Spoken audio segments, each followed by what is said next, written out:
నమస్కారం. ఈటీవీ న్యూస్కు స్వాగతం. ఈనాటి ముఖ్యాంశాలు. నల్లధనం నిరోధానికి కేంద్రం మరిన్ని చర్యలు. పరిమితికి మించిన జమలపై వేలాది మందికి ఐటీ శాఖ నోటీసులు. ఎలా వచ్చాయో చెప్పాలని వెల్లడి. దేశంలో అన్ని రంగాలను శుద్ధి చేద్దామని ప్రధాని మోదీ పిలుపు. భుజం భుజం కలిపి పనిచేద్దామని ప్రజలకు సూచన.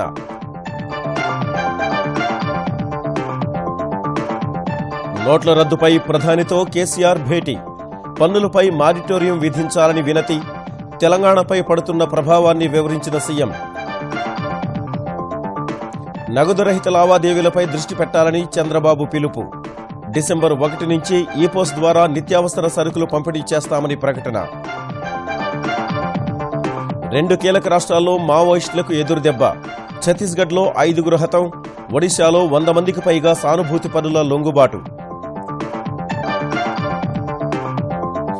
చైనా ఓపెన్లో కొనసాగుతున్న సింధు జోరు. దక్షిణ కొరియా క్రీడాకారిణిపై గెలుపుతో ఫైనల్ చేరిక. సున్ యూతో రేపు తుది సమరం. విశాఖ టెస్టులో పటిష్ట స్థితిలో భారత్. తొలి ఇన్నింగ్స్లో ఇంగ్లాండ్పై 200 పరుగుల ఆధిక్యం.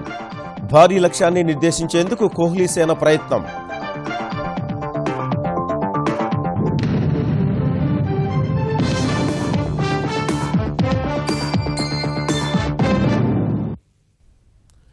నల్లధనం మార్పిడికి ఇతరుల ఖాతాలు ఉపయోగించుకుంటే ఉపేక్షించబోమన్న కేంద్ర హెచ్చరికలకు అనుగుణంగా ఆదాయపు పన్ను శాఖ చర్యలకు దిగింది. నోట్ల రద్దు తర్వాత దేశవ్యాప్తంగా అనేక ఖాతాల్లో అనూహ్యంగా పెరిగిన డిపాజిట్లపై వేలాది మందికి నోటీసులు జారీ చేసింది. ఆ నగదు ఎక్కడి నుంచి వచ్చిందో ఆధారాలు చెప్పాలని స్పష్టం చేసింది. మరోవైపు నోట్ల మార్పిడిపై క్షేత్రస్థాయి పరిస్థితుల్ని అంచనా వేసేందుకు సీనియర్ అధికారులతో 27 బృందాలను కేంద్రం ఏర్పాటు చేసింది.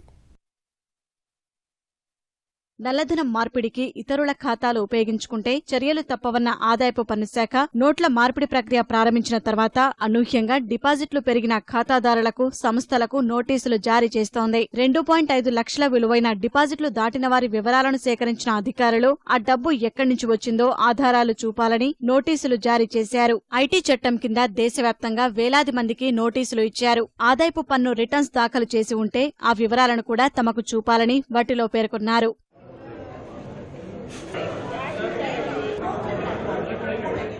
నోట్ల మార్పిడి ప్రక్రియ 10వ రోజుకు చేరిన వేళ దేశవ్యాప్తంగా బ్యాంకుల వద్ద రద్దీ తగ్గుముఖం పట్టింది. ఇవాళ ఇతర బ్యాంకుల ఖాతాదారులకు సేవలు అందించబోమని బ్యాంకుల అసోసియేషన్ ప్రకటించడంతో రద్దీ తగ్గగా ఏటీఎంల వద్ద జనం బారులు తీరుతూనే ఉన్నారు. వయోవృద్ధులకు ఏ బ్యాంకులోనైనా పాత నోట్లు మార్చుకునేందుకు అవకాశమిచ్చారు. ఏటీఎంల వద్ద రద్దీ కొనసాగుతుండగా అనేక బ్యాంకులు కొత్త నోట్లు పెట్టేందుకు వీలుగా తమ యంత్రాలను మార్పిడి చేసే కార్యక్రమాన్ని ముమ్మరంగా కొనసాగిస్తున్నాయి. త్వరలో ఏటీఎంల్లో 60 లక్షల రూపాయలను అందుబాటులోకి తెచ్చేందుకు కసరత్తు జరుగుతోంది. వివాహాల కోసం వధూవరులు, వారి కుటుంబ సభ్యులు 2.5 లక్షల రూపాయల వరకు నగదును ఉపసంహరించుకోవచ్చన్న ఆర్థిక శాఖ వెసులుబాటు ఇంకా కార్యరూపం దాల్చలేదు. ఆర్బీఐ నుంచి మార్గదర్శకాలు అందలేదన్న బ్యాంకులు సోమవారం నాటికి ఆదేశాలు అందితే మంగళవారం నుంచి ఈ వెసులుబాటు కల్పిస్తామని చెబుతున్నాయి. వధువు లేదా వరుడు, వారి తల్లిదండ్రుల్లో ఒకరు పెళ్లి ఖర్చుల కోసం బ్యాంకు ఖాతా నుంచి 2.5 లక్షల రూపాయల వరకు ఉపసంహరించుకోవచ్చని ఆర్థిక శాఖ ఇప్పటికే ప్రకటించింది. కొన్ని చోట్ల 100 రూపాయల నోట్ల కొరత రావడంతో బ్యాంకుల వద్ద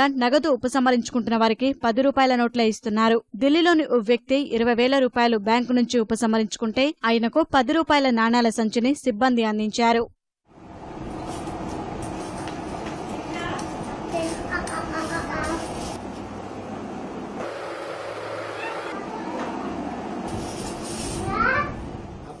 కేంద్రం ప్రకటించిన చర్యలతో కొంతమంది తమ వద్ద ఉన్న పాత నోట్లను ఇతర ప్రాంతాలకు తరలిస్తూ పోలీసులకు చిక్కుతున్నారు. నవీ ముంబైలో ఓ కారులో తరలిస్తున్న 1 కోటి రూపాయలను పోలీసులు స్వాధీనం చేసుకున్నారు. అన్ని 1000 రూపాయల నోట్ల కట్టలు ఉన్న 2 సంచులను పట్టుకున్నట్లు పోలీసులు తెలిపారు. తాజాగా పంజాబ్లోని లుధియానాలో పోలీసులు 45 లక్షల రూపాయలు విలువ చేసే పాత 500, 1000 నోట్లను స్వాధీనం చేసుకున్నారు. నగదుకు సంబంధించి ఎలాంటి రసీదు లేకపోవడంతో వాటిని జప్తు చేశారు. తెలుగు రాష్ట్రాల్లోనూ భారీ మొత్తంలో నగదు పట్టుబడింది. ప్రకాశం జిల్లా మద్దిపాడు గ్రోత్ సెంటర్ వద్ద కారులో తరలిస్తున్న 60,50,000 రూపాయల పెద్ద నోట్లు పోలీసులు పట్టుకున్నారు. ఒంగోలు నుంచి గుంటూరుకు కారులో తరలిస్తున్న పెద్ద నోట్లను పోలీసులు గుర్తించి స్వాధీనం చేసుకున్నారు. ఒంగోలుకు చెందిన ఓ వైద్యుడు గుంటూరులో పొలం కొనుగోలుకు చెల్లించిన మొత్తాన్ని తీసుకువెళ్తున్నట్లు పోలీసుల విచారణలో వెల్లడైంది. రద్దయిన నోట్లు ఉండడంతో పోలీసులు ఆదాయ పన్ను శాఖకు నగదు అప్పగించారు. సరైన పత్రాలు లేకుండా అక్రమంగా తరలిస్తున్న 2,65,00,000 రూపాయల్ని వరంగల్ జీఆర్పీఎఫ్ పోలీసులు స్వాధీనం చేసుకున్నారు. రైల్వే స్టేషన్లో అనుమానాస్పదంగా తిరుగుతున్న వ్యక్తిని అదుపులోకి తీసుకుని విచారించగా అతని వద్ద భారీ మొత్తంలో నగదు లభ్యమైంది. నిందితుడు వరంగల్ పట్టణ జిల్లా ఐనువోలు మండలం ములకనూరు గ్రామానికి చెందిన మహదేవ్ రాజుగా పోలీసులు గుర్తించారు. దేశాన్ని పరిశుభ్రంగా తీర్చిదిద్దాలన్న ఉద్దేశంతో చేపట్టిన స్వచ్ఛ భారత్ ఉద్యమానికి అనూహ్యంగా స్పందించిన ప్రజలు రెండో విడతలోనూ అదే జోరు కనబరుస్తున్నారని ప్రధాని మోదీ హర్షం వ్యక్తం చేశారు. నల్లధనం, ఉగ్రవాదాన్ని దేశం నుంచి ఊడ్చివేసే సంకల్పంతో పెద్ద నోట్ల రద్దు నిర్ణయానికి ప్రజలు పూర్తి మద్దతు తెలిపినందుకు ప్రధాని కృతజ్ఞతలు తెలిపారు. ముంబైలో జరుగుతున్న గ్లోబల్ సిటిజన్ ఫెస్టివల్లో ఢిల్లీ నుంచి వీడియో కాన్ఫరెన్స్ ద్వారా మాట్లాడిన మోదీ యువత తలుచుకుంటే సాధించలేనిది ఏదీ లేదని స్పష్టం చేశారు. देश के गली मोहल्लों, गांवों और शहर में सफाई के साथ ही आपने भली भांति देखा है स्वच्छता का अभियान जरा दायरा भी उसका बढ़ रहा है. आजकल बॉर्डर के पार की सफाई हो या काले धन से भरी तिजोरियों के भीतर तक की सफाई हो, सब कुछ जोर शोर से चल रहा है. सफाई आंदोलन के इस दूसरे चरण में भी मुझे आपका अमूल्य साथ मिल रहा है. పెద్ద నోట్ల రద్దు వల్ల ప్రజలు తీవ్ర ఇబ్బందులు ఎదుర్కొంటున్నారని ముఖ్యమంత్రి కేసీఆర్ ప్రధాని నరేంద్ర మోదీ దృష్టికి తీసుకువెళ్లారు. గృహిణులు దాచుకున్న మొత్తాలను నల్లధనంగా పరిగణించవద్దని కోరారు. తెలంగాణలో నోట్ల రద్దు ప్రభావాన్ని వివరించేందుకు ఢిల్లీ వెళ్లిన కేసీఆర్ ప్రధాని మోదీతో ప్రత్యేకంగా సమావేశమయ్యారు. నోట్ల రద్దు ప్రభావంపై శాఖల వారీగా సమీక్షించి రూపొందించిన నివేదికను ఆయనకు అందించారు. పేదల ఆర్థిక పరిస్థితి దృష్ట్యా ప్రైవేటు వైద్యశాలల్లోనూ పాత నోట్లు స్వీకరించేలా చర్యలు చేపట్టాలని ప్రధానికి కేసీఆర్ విజ్ఞప్తి చేశారు. వీలైనంత త్వరగా 500 రూపాయల నోట్లను అందుబాటులోకి తేవాలని కోరారు. గ్రామాల్లో రైతులకు ఇబ్బందులు కలగకుండా పెద్ద నోట్ల మార్పిడి కొనసాగించాలని విజ్ఞప్తి చేశారు. ప్రధాని మోదీతో దాదాపు 40 నిమిషాల పాటు సమావేశమైన కేసీఆర్ తెలంగాణ ఆదాయం గణనీయంగా తగ్గిందనే విషయాన్ని వివరించారు. కేంద్రానికి చెల్లించాల్సిన పన్నులపై మానిటోరియం విధించాలని విజ్ఞప్తి చేశారు. నల్లధనాన్ని వెలికి తీసేందుకు కేంద్రం చేపట్టిన చర్యల్లో రాష్ట్రాలను భాగస్వాములు చేసేందుకు గాను ముఖ్యమంత్రులతో సమావేశం ఏర్పాటు చేయాలని సూచించారు. డిసెంబర్ నుంచి ఆంధ్రప్రదేశ్లోని ప్రతి పల్లెలో చౌక ధరల వాణిజ్య సముదాయాలు ఏర్పాటు చేస్తామని ముఖ్యమంత్రి చంద్రబాబు ప్రకటించారు. రాష్ట్ర పౌరులందరికీ జన్ధన్ ఖాతాలిప్పించి రూపే కార్డుల ద్వారానే లావాదేవీలన్నీ జరిగేలా చేస్తామని తెలిపారు. ఈ మహాయజ్ఞాన్ని నిర్విఘ్నంగా పూర్తి చేసేందుకు డ్వాక్రా మహిళలు సహకరించాలని కోరారు. నిరుద్యోగులకు ఉద్యోగం వచ్చే వరకు అండగా ఉంటామని ముఖ్యమంత్రి భరోసా ఇచ్చారు. ఆంధ్రప్రదేశ్లో గత 2.5 ఏళ్ల కాలంలో ప్రభుత్వం తీసుకొచ్చిన ప్రజా సంక్షేమ పథకాల ద్వారా లబ్ధి పొందిన ప్రతి ఒక్కరూ తెలుగుదేశం ప్రభుత్వానికి మద్దతుగా నిలవాలని ముఖ్యమంత్రి చంద్రబాబు పిలుపునిచ్చారు. రాజమహేంద్రవరంలో జరిగిన జనచేతన యాత్రలో పాల్గొన్న ఆయన అనేక అభివృద్ధి కార్యక్రమాల్లో పాల్గొన్నారు. నోట్ల రద్దు నేపథ్యంలో ప్రతి ఒక్కరూ నగదురహిత లావాదేవీల వైపు దృష్టి సారించాల్సి ఉందన్నారు. అందరూ రూపే కార్డుల ద్వారా లావాదేవీలు నిర్వహించాలని కోరారు. తొందరలో 100 రూపాయలు 50 రూపాయలు రావడానికి ఒక సమయం పడుతుంది. కానీ 3 మార్గాలు చెప్పాను. 10,000 రూపాయలు తెప్పిస్తాను, 10,000 కోట్లు అడిగాను. ఎంత వస్తే అంత పంపిస్తాం. అదే మరిగా చాలదు. దానికి మీరు చేయాల్సింది ప్రతి ఒక్కరూ అకౌంట్ ఓపెన్ చేయండి. జన్ధన్లో రూపీ కార్డు తీసుకోండి. మీరెక్కడికి పోయినా డబ్బులు మోసే పని లేకుండా రైతు బజారుకు పోయినా, షాపుకు పోయినా, ఆర్టీసీ బస్ స్టేషన్కి పోయినా, ఈ సేవా సెంటర్కి పోయినా ఆ కార్డు ద్వారా అన్ని సేవలు డబ్బులు లేకుండా మీకు ఇప్పించే బాధ్యత నేను తీసుకుంటానని చెప్పి కూడా నేను మీకు తెలియజేస్తున్నా. అనంతరం డ్వాక్రా మహిళల సభలో పాల్గొన్న చంద్రబాబు పసుపు కుంకుమ కింద 10,000 కోట్ల రూపాయలు ఇస్తున్నట్లు తెలిపారు. డిసెంబర్ నుంచి ఆంధ్రప్రదేశ్ను నగదురహిత లావాదేవీల వైపు నడిపిస్తున్నట్లు తెలిపిన ఆయన ప్రస్తుతం బ్యాంకింగ్ కరెస్పాండెంట్లుగా పనిచేస్తున్న 8,500 మంది డ్వాక్రా మహిళలు ఈ బృహత్ కార్యక్రమానికి సహకరించాలని పిలుపునిచ్చారు. డిసెంబర్ 1వ తారీఖు నుంచి అన్ని ఫేర్ ప్రైస్ షాపుల్లో నగదు కాకుండా నేరుగా ఆన్లైన్లోనే వస్తువులు కొనుక్కుంటారు. బియ్యం కావాలంటే బియ్యం, కిరసనాయలు కావాలంటే కిరసనాయలు, ఇంకా కొన్ని నిత్యావసర వస్తువులు పెట్టి డబ్బులు లేకుండా నేరుగా బ్యాంకింగ్ ట్రాన్సాక్షన్లు కొనే పరిస్థితి తీసుకొస్తున్నాను. విలేజ్లో ఒక షాపింగ్ మాల్ మారుగా ప్రతి ఒక్క విలేజ్లో విలేజ్ మాల్ని ఈ ఫేర్ ప్రైస్ షాపులు తీసుకొస్తాం. రెండోది, నేను మిమ్మల్ని కోరేది బ్యాంకింగ్ కరెస్పాండెంట్లు యాక్టివ్ కావాలి. ఇంటింటికి వెళ్ళాలి. వాళ్ళకు 50-100 కావాలంటే ఆ డబ్బులు మీరిచ్చే పరిస్థితి రావాలి. ఎప్పుడైతే ఈ డబ్బులు ఇస్తారో అనవసరమైన డబ్బులు వాళ్ళు డ్రా చేయకుండా ఉంటారు. 10 రోజులు కష్టపడి భారతదేశంలోనే మొబైల్ కరెన్సీలో సెల్ ఫోన్ ద్వారా ఆపరేట్ చేయడంలో మేము ముందుంటామని గట్టిగా చప్పట్లు కొట్టి హర్షాన్ని ఆమోదం తెలియజేయండి. నిరుద్యోగులకు ఉద్యోగం వచ్చే వరకు అండగా ఉంటామని భరోసా ఇచ్చిన చంద్రబాబు త్వరలోనే అందుకు సంబంధించి విధి విధానాలు తయారు చేసి ఓ కొత్త పథకాన్ని ప్రవేశపెడతామని అన్నారు. బ్యాంకు ఖాతాలో 2.5 లక్షల రూపాయల నగదు ఉన్న వాళ్లకు ప్రభుత్వ పథకాల్లో కోత ఉంటుందనే ప్రచారాన్ని ఆంధ్రప్రదేశ్ వ్యవసాయ శాఖ మంత్రి ప్రత్తిపాటి పుల్లారావు కొట్టిపారేశారు. గుంటూరు జిల్లా ఎడ్లపాడు మండలం పరిధిలో, కృష్ణా జిల్లా నూజివీడు మండలంలోని కొన్ని గ్రామాల్లో జనచైతన్య యాత్రలో పాల్గొన్న ఆయన నోట్ల రద్దు వల్ల రైతులకు సమస్యలు తలెత్తకుండా అన్ని జాగ్రత్తలు తీసుకుంటున్నామని వివరించారు. 1,500 రూపాయల నోట్లు రద్దు చేసి 2,000 రూపాయల నోటును చెలామణిలోకి తెచ్చినప్పటి నుంచి కొందరు రకరకాల వదంతులు వ్యాప్తి చేస్తూ సామాన్యుల్ని అయోమయానికి గురి చేస్తున్నారు. నోటులో చిప్ పెట్టారంటూ వచ్చిన పుకార్లను ఇప్పటికే కేంద్రం ఖండించింది. రంగు వెలిసే నోటు దొంగ నోటంటూ వచ్చిన వదంతులపై కూడా ఆర్థిక శాఖ వివరణ ఇచ్చింది. తాజాగా గూగుల్ ప్లేస్టోర్లో వచ్చి చేరిన ఓ కొత్త యాప్ హల్చల్ చేస్తోంది. మోదీకి నోటు పేరుతో వచ్చిన ఆ యాప్ నకిలీ ఏదో అసలుది ఏదో ఇట్టే కనిపెడుతుందని ఓ పుకారు బయలుదేరింది. 2,000 రూపాయల నోటును స్కాన్ చేసినప్పుడు నోట్ల రద్దుపై మోదీ చేసిన ప్రసంగం వస్తుంది. నోటు స్కాన్ చేసినప్పుడు అలా ప్రధాని ప్రసంగం వచ్చేలా బెంగళూరుకు చెందిన బర్రాస్కల్ స్టూడియోస్ యాప్ రూపొందించింది. అయితే 2,000 నోటు జిరాక్స్ పైన యాప్ స్కాన్ చేస్తే మోదీ ప్రసంగం వస్తోంది. ఈ ప్రయోగంతో ఆ యాప్ అసలు నోటును గుర్తించలేదని అధికారులు తేల్చారు. వరుస ఎదురుకాల్పుల్లో శ్రేణులు ప్రాణాలు కోల్పోతున్న మావోయిస్టులకు మరో ఎదురుదెబ్బ తగిలింది. ఛత్తీస్గఢ్లోని నారాయణపూర్లో భద్రతా దళాలతో జరిగిన ఎన్కౌంటర్లో 5 మావోయిస్టులు హతమయ్యారు. మావోయిస్టుల నుంచి భద్రతా దళాలు తుపాకులు, ఆయుధ సామగ్రిని స్వాధీనం చేసుకున్నారు. ఎన్కౌంటర్ నేపథ్యంలో పరిసర ప్రాంతాల్లో భద్రతను పటిష్టం చేశారు. ఒడిశాలో మావోయిస్టుల కార్యకలాపాలను అరికట్టేందుకు శ్రమిస్తున్న పోలీసులు అతిపెద్ద విజయం సాధించారు. ఒడిశాలోని మల్కనగిరిలో 100 మందికి పైగా మావోయిస్టులు, వారి సానుభూతి పరులు పోలీసుల ఎదుట లొంగిపోయారు. వారిలో మహిళలు, వృద్ధులు కూడా ఉన్నారు. మావోయిస్టులకు గట్టి పట్టున్న మల్కనగిరిలో ఇంత భారీ స్థాయిలో మద్దతుదారులు లొంగిపోవడం పెద్ద ఎదురుదెబ్బగా భావిస్తున్నారు.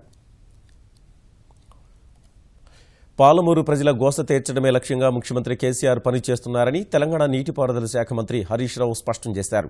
జోగులాంబ జిల్లా కేంద్రమైన గద్వాల మార్కెట్ యార్డ్ కమిటీ ప్రమాణ స్వీకారోత్సవానికి హాజరైన ఆయన 6 కోట్లతో నిర్మించిన 50,000 మెట్రిక్ టన్నుల 2 గోదాముల్ని ప్రారంభించారు.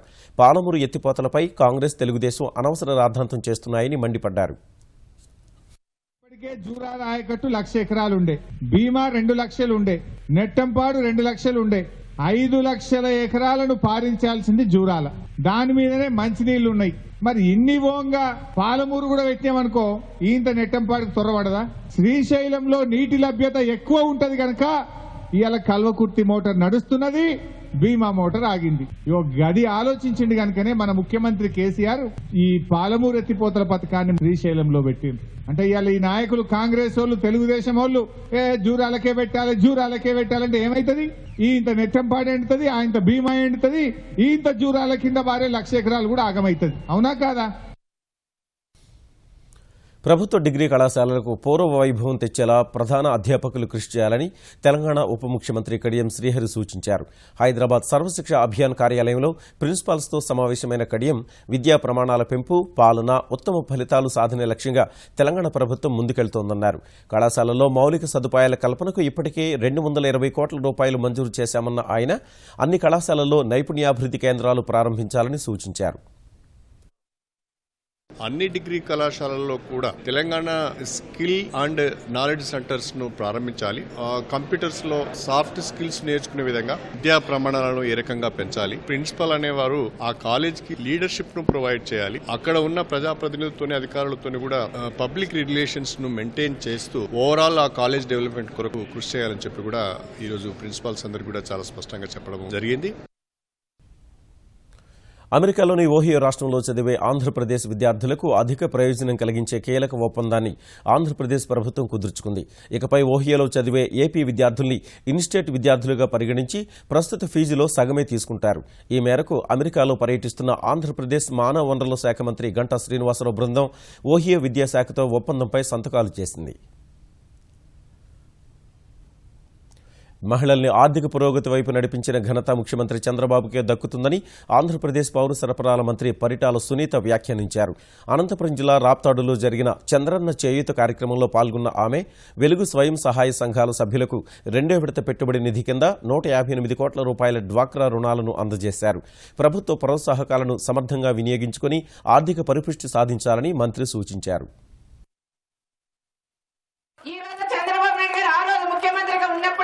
ఆయన డాక్రా సంఘాలను పెట్టకపోతే ఈ రోజు కూడా మన వంటింట్లకే పరిమితం అయ్యే వాళ్ళం. కష్టాల్లో ఉన్న మహిళలు వీళ్ళందరూ కూడా ఏదో విధంగా ఆర్థిక సహాయం చేయాలని మన గౌరవ ముఖ్యమంత్రి చంద్రబాబు నాయుడు గారు కూడా అనుకుని 158 కోట్ల రూపాయలు విడుదల చేసిన ఘనత ఎవరంటే మన చంద్రబాబు నాయుడు గారిని కూడా చెప్పాలని కూడా కోరుకుంటున్నాం.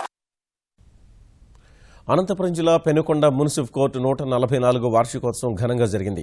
ఈ కార్యక్రమానికి సుప్రీం విశ్రాంత న్యాయమూర్తి జస్టిస్ వెంకటాచలయ్య ముఖ్య అతిథిగా హాజరు కాగా సుప్రీంకోర్టు న్యాయమూర్తి జస్టిస్ జాస్తి చలమేశ్వర్, హైకోర్టు తాత్కాలిక ప్రధాన న్యాయమూర్తి జస్టిస్ రమేష్ రంగనాథన్ హాజరయ్యారు. హైకోర్టు న్యాయమూర్తులు పట్టణంలోని రహదారులు, భవనాల శాఖ అతిథి గృహం నుంచి మున్సిఫ్ కోర్టు వరకు ర్యాలీగా వెళ్లారు. తర్వాత కోర్టు దగ్గర న్యాయమూర్తులు శిలాఫలకాన్ని ఆవిష్కరించారు. బార్ అసోసియేషన్ ఏర్పాటు చేసిన న్యాయవాదుల చిత్రపటాలను తిలకించారు. ఆర్థిక సాధికారత సాధించినప్పుడే మహిళలకు సమాజంలో ప్రత్యేకమైన గుర్తింపు ఉంటుందని మార్గదర్శి ఎండీ శైలజా కిరణ్ అన్నారు. వేగవంతమైన అభివృద్ధి వల్ల జీవన ప్రమాణాలు మెరుగుపడుతున్నాయన్న ఆమె ఈ అవకాశాన్ని మహిళలు ముందు వరుసలో ఉండి అందిపుచ్చుకోవాలన్నారు. విజయవాడలోని ఎస్ఆర్కే ఇంజనీరింగ్ కళాశాలలో confederation of Indian industries CII ఆధ్వర్యంలో జరిగిన మహిళా సాధికారతకు ఒక చారిత్రక విధానం అనే అంశంపై శైలజా కిరణ్ ప్రసంగించారు. పెద్ద నోట్ల రద్దుతో తాత్కాలికంగా ఇబ్బంది అనిపించినా భారతీయ ఆర్థిక వ్యవస్థ స్థిరత్వానికి ఉపకరిస్తుందని అభిప్రాయపడ్డారు. You gain the understanding that you are responsible for yourself and must learn whatever you need to make your life successful, functional and happy, rather than waiting around for someone else or trying to gain another's approval. దక్షిణ Korea తొలి మహిళా అధ్యక్షురాలిగా record సాధించిన park గుయిన్ haiku వ్యతిరేకంగా స్వదేశంలో ఆందోళనలు మిన్నంటున్నాయి. అధికార దుర్వినియోగానికి పాల్పడుతున్న గుయిన్ high పదవి నుంచి దిగిపోవాలని వరుసగా 4వ వారంతంలో రాజధాని సియోల్లో లక్షలాది మంది ఆందోళనకారులు నిరసనకు దిగారు. ఆరోపణలపై అధికారులు ఆమెను త్వరలో సిద్ధమవుతున్న తరుణంలో నిరసనకారులతో సియోల్ నగరం జనసంద్రాన్ని తలపించింది. 3 దశాబ్దాల క్రితం నియంత పాలనకు వ్యతిరేకంగా గళమెత్తిన కొరియన్లు ఆ స్థాయిలో ఆందోళనలకు దిగడం ఇప్పుడే జరుగుతోంది.